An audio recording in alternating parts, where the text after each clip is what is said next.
Hi, glad you can join me for this tutorial of creating the base structure for the skid we are creating. I started by using design aids to create the boundary of the skid with dimension. We are now in site skid 001. We will create the zone for all the structures in our skid. We can use AutoName for naming our zone. We have to select the purpose for the zone for the system to name our zone. With the zone named, we will navigate to the Sections tab. We will create the hierarchy to store the steel sections that we will be creating.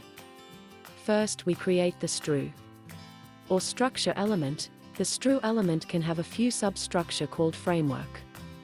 We will store the section element in the framework hierarchy. Now we are ready to model the steel sections. I select the profile that I will be using. I set the justification to left bottom so that the sections fall within the boundary that we were given. We use the continuous option to model the sections. First, I select the end point to snap to. I activate the snap option using Shift with right mouse button. I choose end point. I choose the snap so that it doesn't snap to unwanted points.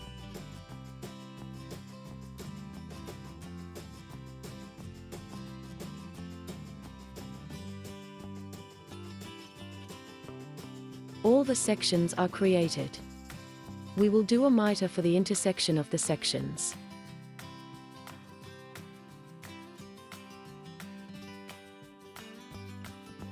I tap on the space bar to repeat the last command.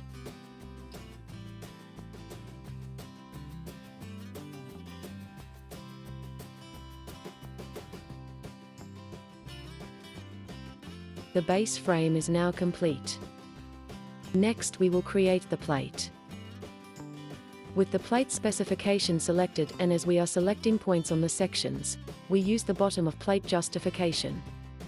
I use 2 points to create the rectangle plate.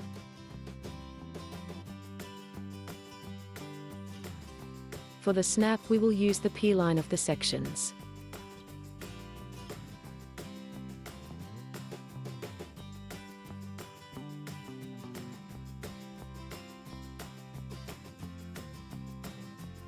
Next, we will create a channel as reference for the placement of the pipes above the plates.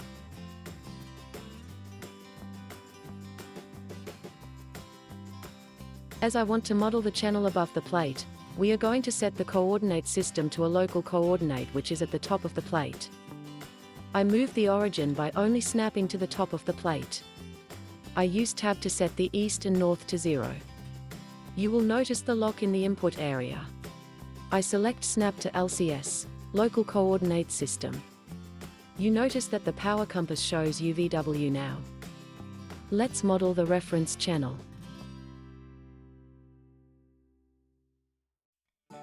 I select points on the section, but you can see a blue dot that appears on the plate. This is because we want to put the channel above the plate. Let's string a section across the plate. Now the structure have defined the requirements and it is over to the piping discipline. We hope you enjoy this video and learn something about steel modeling. See you in the next video.